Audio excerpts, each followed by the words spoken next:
మేము ఎన్నుకుంటే మా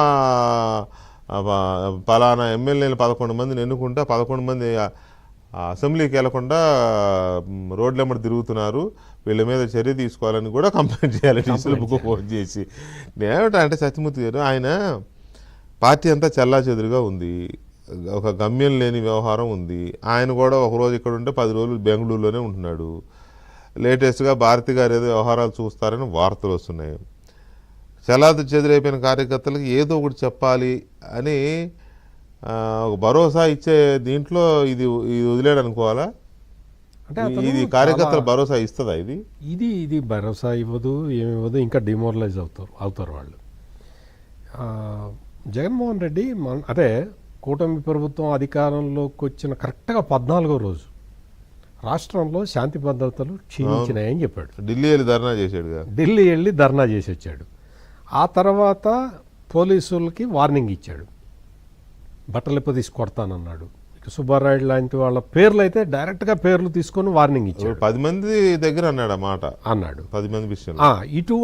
ఇటువంటి కార్యక్రమాలు చేయటమే కాకుండా కొంతమంది యువ నాయకులు అన్న పేరుతోటి కొంతమందిని తీసుకొచ్చి మీరు మీ ఇష్టం వచ్చినట్టు చేయండి అని చెప్పాడు. ఆ తర్వాత అడ్వకేట్లతోటి మీటింగ్ పెట్టాడు, లీగల్ సెల్ అని చెప్పి మీటింగ్ పెట్టి వాళ్ళందరూ వాళ్ళు ఇష్టం వచ్చినట్టు చేస్తారు, మీరు కాపాడాలి అని చెప్పాడు. అంటే ఇవన్నీ కూడా ఇటువంటివన్నీ చేసి ఎటువంటి వాళ్ళని నువ్వు ఆకర్షించాలనుకుంటున్నావు? ఏ రకమైన సైన్యాన్ని నువ్వు తయారు చేయాలనుకుంటున్నావు?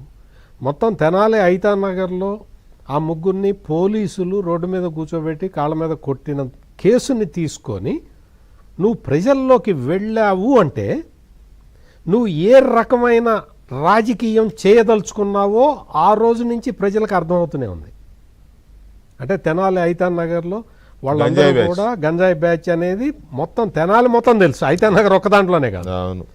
అటువంటి మనుషుల్ని వెనకేసుకుంటూ వస్తూ ఈ నేరాల్ని కప్పిపుచ్చుకుంటూ నేను జైలుకి వెళ్ళి 18 నెలలు నేను జైల్లో ఉన్నాను, ఆ తర్వాతే నేను ముఖ్యమంత్రిని అయ్యాను, మీరు కూడా ఏం ప్రాబ్లం లేదు, ఎన్ని రోజులు పెడతారు అని మాట్లాడటం అంటే జగన్మోహన్ రెడ్డి ఒక్కడే కాదు, ఆ పార్టీలో ఉన్న వాళ్ళు చాలామంది మాట్లాడుతున్నారు. చాలామంది ఏముందండి అరెస్ట్ చేసి ఎన్ని రోజులు పెడతారండి, 90 రోజులు అయితే డిఫాల్ట్ బెయిల్ వస్తుందండి అని మాట్లాడుతుంటే 90 రోజులు నా గురించి స్మరించుకోండి, నన్ను గుర్తు చేసుకోండి అని కూడా చెప్పాడు అని చెప్తూ ఉంటే పూర్తి కాదని మీరు అందుకనే నేను ఇందాక గాది వెంకటేశ్వర గారు అన్న దాంట్లో నేను అస్సలు పూర్తిగా ఏకీభవించట్లా. ఎందుకంటే జగన్మోహన్ రెడ్డి ప్రత్యేక కేటగిరీ పాలిటీషియన్, ఆయన సాటి మీరెవ్వరు రారు. ఎందుకంటే ఆయన ఒక ప్రత్యేక కేటగిరీ, స్పెషల్ కేటగిరీ ఆయన. అంటే నేరాలు చేసే వాళ్ళని, నేరస్తుల్ని, వీళ్ళందరినీ ఎంకరేజ్ చేసే రాజకీయ నాయకుడు నాకు తెలిసి ఎవరు లేరు. అంటే ఎంత విచ్చలవిడిగా పచ్చిగా వీళ్ళందరినీ వెనకేసుకొని రావటం అంటే దాన్ని ఎంత బరి తెగించాలి, ఎంతో బరి తెగిస్తే తప్ప ఇటువంటి పనులు చేయలేరు. మీకు మద్యం కేసుని అంటే లిక్కర్ స్కాండల్ని మీకు అది ఒక బేతాళ కథ అని చెప్పిన వ్యక్తిని మనం ఏమనాలి? నువ్వు డిఫెండ్ చేసుకోవటానికి నీకు ఏ మార్గం దొరక్క నువ్వు అది బేతాళ కథ అంటే నువ్వు ఏం బేతాళ కథలు చెప్తున్నావు? వాళ్ళందరూ అరెస్టులు అవుతున్నారు, ఒప్పుకుంటున్నారు, ఎన్ఫోర్స్మెంట్ డైరెక్టరేట్ కూడా రంగంలో దిగుతున్నది. నువ్వు ఈ లిక్కర్ స్కాండల్కి సంబంధించి నీ డిజిటల్ బుక్లో ఎవరి పేరు రాస్తావో చెప్పు. ఎవరి పేరు రాస్తావు ఈ కేసుకు సంబంధించి? లేకపోతే ప్రతి కేసు, ఏ కేసు తీసుకున్నా కానీ వాళ్ళందరికీ ఇప్పుడు వల్లభనేని వంశీ ఉన్నాడు, ఏం రాస్తావు? ఏం బుక్ రాస్తావు?